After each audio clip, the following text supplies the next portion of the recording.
that a branch from my hawthorn tree had fallen off in the heavy rains and wind. I wanted to try to save it, so I thought I would make some kind of rooting concoction to see if I could get it to grow roots. I'd never done anything like this before, but I remember reading that you can crush up an aspirin and dip a branch in it to help encourage it to grow roots. I didn't have aspirin, but I do have a willow tree, and willow contains salicylic acid, just like aspirin. So I made a strong willow tea and dipped the branch in there, and then I covered the end with cinnamon, which is also supposed to help encourage root growth. We'll see how it goes. I've never tried anything like this before, but it can't hurt to try.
Are doing wonderfully today. It's Monday, May 13th. It has been a little while. Sorry, it's been just a little while since I saw you guys last, and that's because these last few weeks have been kind of intense. But there's been lots going on. I have lots of fun things to tell you about. No knitting to show you. I've only been working on a shawl that I'm doing for a magazine, so I can't show you that. But I took out my spinning wheel and thought it was time to get back on the wheel. It's been, gosh, probably over a year, it seems like, since I've sat at my wheel, so it feels really nice to spin again. I'm working on a fleece that I picked up at Maryland Sheep and Wool 3 years ago? The only time I've ever been, I can't remember when it was. It was either 2 or 3 years ago. It was a fleece for California Red, which is a rare breed, and I thought it would be fun to give it a try because I'd never worked with it before. I think it was about the same time that I was working on my fleece flight, and maybe that's the reason why I was interested in trying out some rare breeds. But speaking of the fleece flight shawl dye and knit along starts in 2 days on the 15th, though if you are already started knitting, that's just fine. I already started dyeing mine, but I'm waiting to dye my second color until Wednesday. But I'll show you the first color. So I showed you I had a wild cherry tree that I picked some bark off of, and I dyed these 3. This is Prada Delana, Casey and her sister. It's a CVM Romney mix. So let's see. This one is just plain wild cherry bark. This middle one was mordanted with alum. And then this one was mordanted with iron. So I got 3 shades from that one dye. And I'm going to do the same thing with elderberries. I have a lot in my freezer right now, so I thought I'd take some out and do one plain, one, actually I may use a darker skein and do one with alum, one with iron, and then the darker skein with alum. I don't know why I'm holding these up, but 3 skeins basically with elderberry, and then I'll have my 6 skeins for my fleece flight. And after the last episode, one of my viewers keyed me into a program that's going on with the Livestock Conservancy right now called Shave 'em and Save 'em. And it is to draw attention to the rare and endangered sheep breeds. So what you do is you can go to their site, and I'll have all the information linked in my show notes on my blog, or on my website.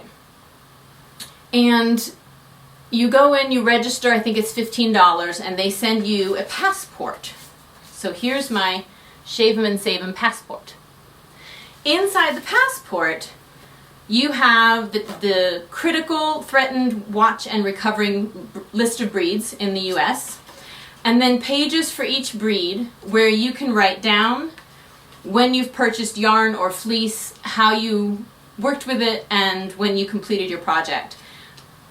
Whenever you purchase it from their providers, because they have a list of all kinds of farmers who are providing these yarns and fleeces in the States, you get a sticker to go in here.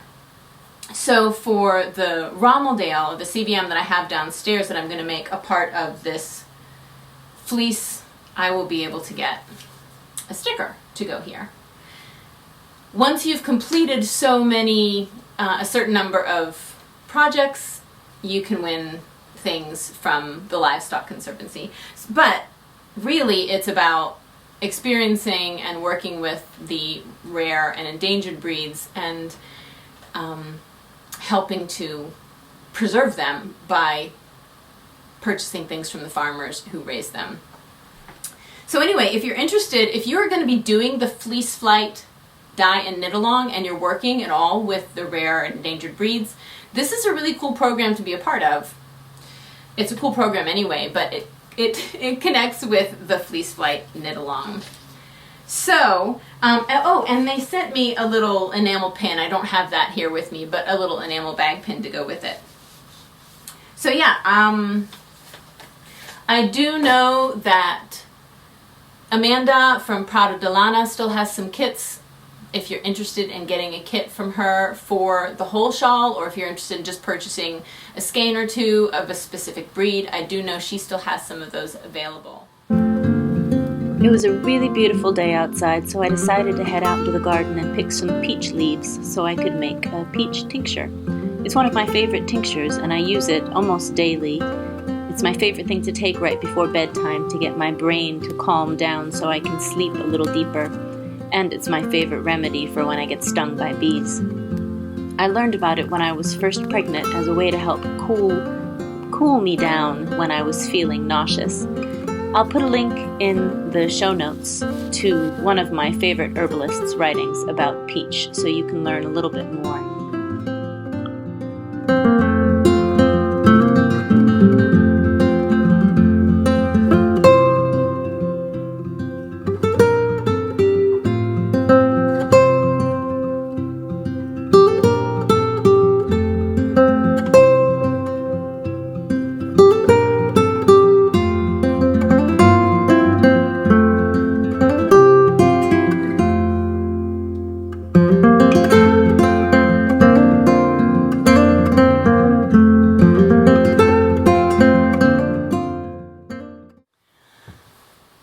Let's see, what are some of the other things I've been up to? Well, you may be able to see from my hands. They're a little bit colored. I've been making another indigo vat.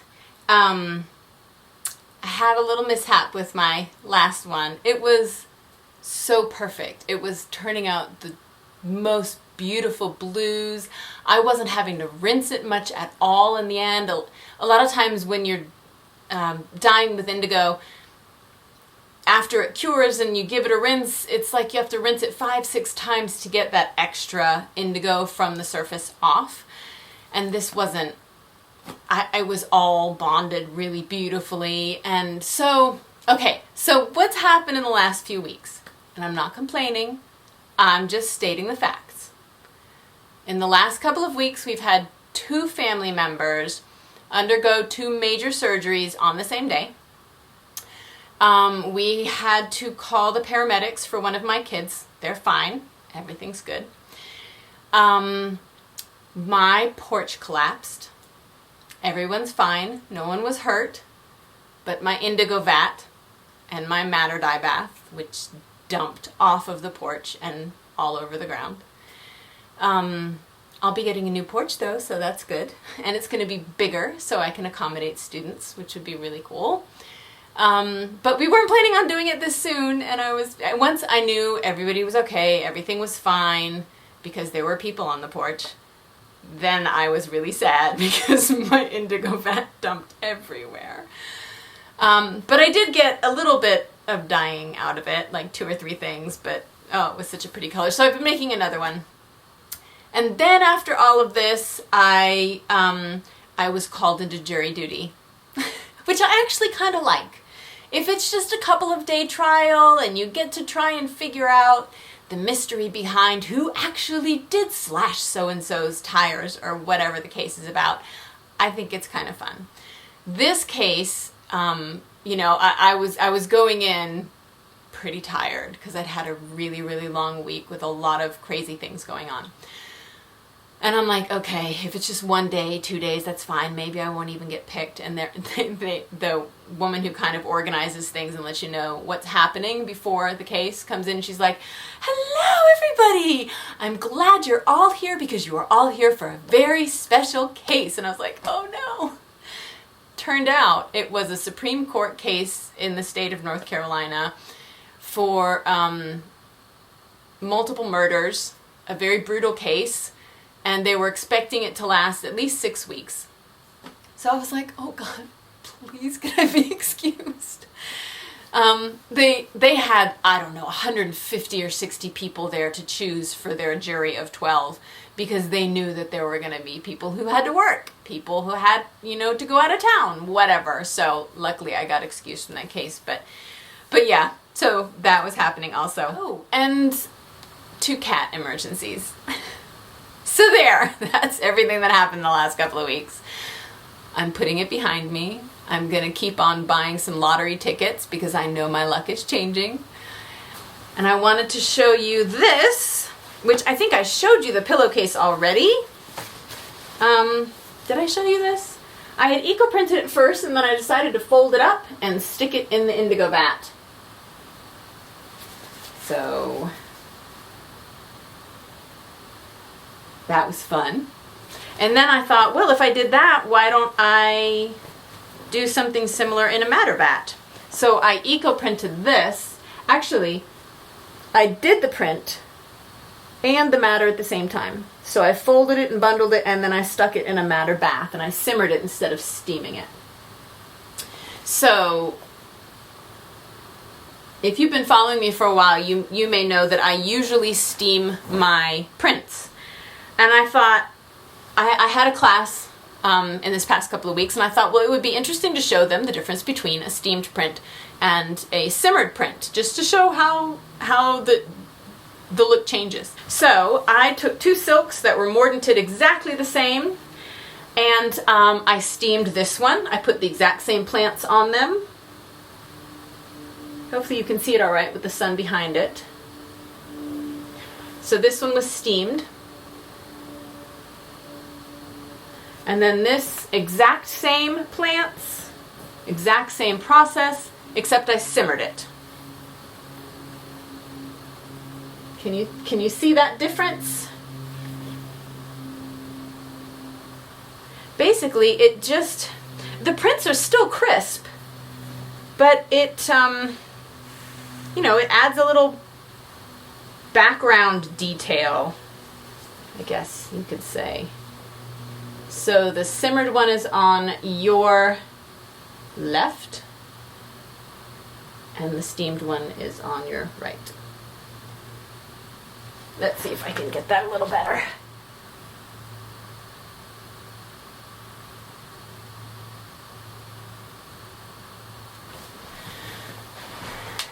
So there you go. I thought it was a fun experiment, and I'm hoping to do actually more with indigo and eco-printing, or dyeing them, simmering them in a dye bath to add more color. It's just been a fun experiment.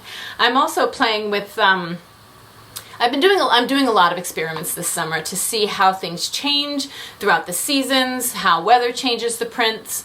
all kinds of stuff. And I'm thinking, instead of always recording it on the podcast, I may actually start a blog back up. I used to blog a long time ago, but that way I can write out the process, I can post the pictures, and if you need to go back and look at it, it's easier to get to than it is through a video. So I might start doing that, and I'll let you know if I have. Another thing that happened in this past week is my seer collection was released, and I'm very excited that it's out there. I hope you guys all really love it. It's the Seer Cloak, which if you didn't see the video, I thought it was a super cool release video. It gives me chills listening to the music and reading the poem. So go back to my Instagram feed and take a look for, it's just the picture with the hood, and there's some words on the bottom, and it's a whole video with a poem. And there's also the seer hat and the seer mittens that all go together. You can buy them separately or together as a collection. Along with that, you've seen this, but I wanted to show it to you again. This is the watercolor painting by Giada Rose of Rose Witchery that she did for my collection. And she sent me the original, but these are available in her Etsy store. I think it's beautiful, and I think it's kind of funny because a couple people have said it looks like a Stark. If you guys are Game of Thrones fans, it looks like Arya and Sansa kind of merged together with their direwolf, which I think is really cool. I'm a huge fan. And the other thing is the seer tea, which is a mixture of herbs that I put together for you guys that are herbs that are good for opening your mind, for sleep and dream and relaxation, and it's a really nice mix with a little bit of pop. It's not hot, it's not spicy, but there are pink peppercorns in there, so it adds this really neat late flavor to the tea. And that's in my Etsy store, so if you guys are interested, they're all still available. I would like to do a giveaway for yarn and the pattern for the seer hat and the seer mittens. There'll be one winner for the hat. Actually, there'll be 2 winners for the mittens and 2 winners for the hats. How about that? I have lots of yarn that I've used for those patterns available. So I'm gonna put those kits together, and I'll take a picture and put it up on Instagram, but you can also, I know some of you aren't on Instagram, so you're welcome to leave a comment here on YouTube. And I would just like for you to tell me if you are interested in the mittens or the hats, or both, whatever you're interested in, and what your favorite place is where you go to find your strength or your confidence, your power place. Is there a place, is it in the woods, is it at the beach, is it your kitchen? Where is it that you find strength? That's what I'd like to hear about. And that will be, I'll do that drawing on June 1st. How about that? So that gives a couple weeks. One other thing I wanted to tell you guys about is a sock make-along that Mars of Hey Brown Berry is doing. And it's just to encourage people to make socks. It's called the Socksessful Make-Along. And you can be a first-time sock maker, an expert sock maker. It's just to make socks together. I think it's running for 6 months. I believe it starts on the 15th of May, and she's posting about it on her Instagram as well as on her YouTube podcast. But one of the things that she is doing is she asked myself and a few other sock designers if we would be willing to do coupons or free patterns, kind of like a scholarship program. So anyone can get 50% off of one of our socks or choose one of them for free. Actually, I think it's 50% off of any of the socks that are up there, and there's a coupon code in her Ravelry thread, and I'll post all that information in my notes on my website.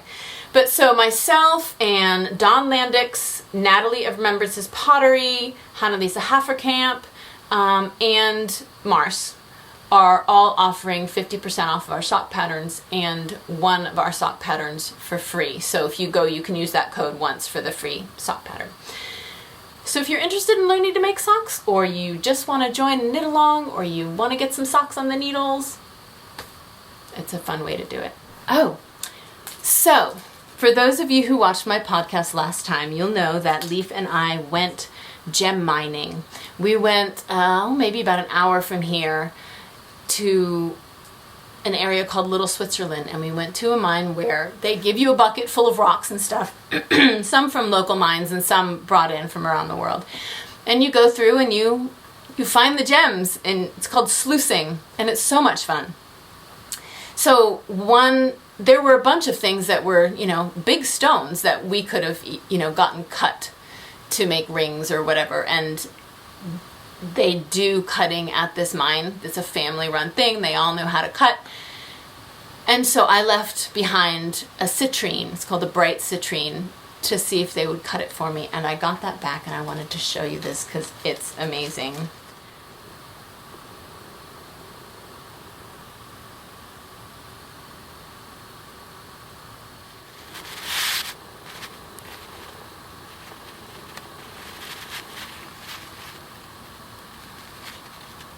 Sorry, my fingers are all dirty. Isn't that beautiful?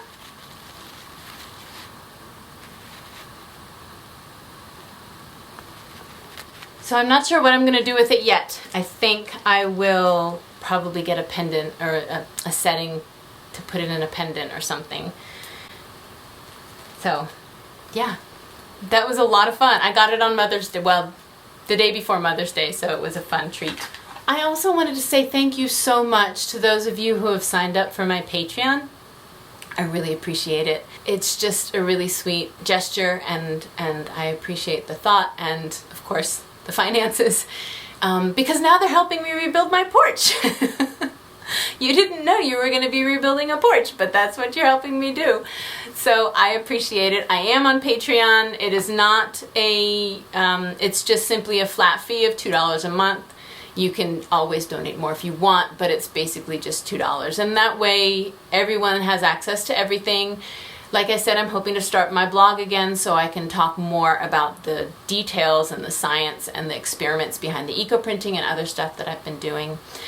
And we'll see how it grows and what else I'm able to do. But I very much appreciate it. Thank you so much. Well, I hope you guys have an amazing couple of weeks, and I will see you, I guess, the end of May, maybe the beginning of June. Gosh, I can't believe it's already almost June. My baby turned 16 in June. That just seems crazy. That was another me that gave birth to that child all those years ago. It feels like some other world. But wow, yeah, both my kids are double digits right now. I don't feel old. I still feel young. I just feel like they're getting old. Anyway, have an amazing couple of weeks. Hopefully, I will be able to start showing you more Indigo stuff, more eco-printing stuff, all kinds of goodies. Oh, don't forget, if you're going to be in Vermont or want to be in Vermont, at the end of September, I'm going to be at the Knitters Retreat at the Green Mountain Spinnery, and all the details are on their website. We're going to be doing lots of eco-printing and a bunch of knitting, so hopefully I will see some of you guys there. I've just been doing some sample sock blanks for them so they can see what their yarn looks like eco-printed, and it's turned out beautifully. We're even thinking about doing a gray sock blank so that you can have a gray background for your eco-printing. So yeah, I hope to see some of you there. I hope you're all doing really well, and I'll talk to you soon. Bye.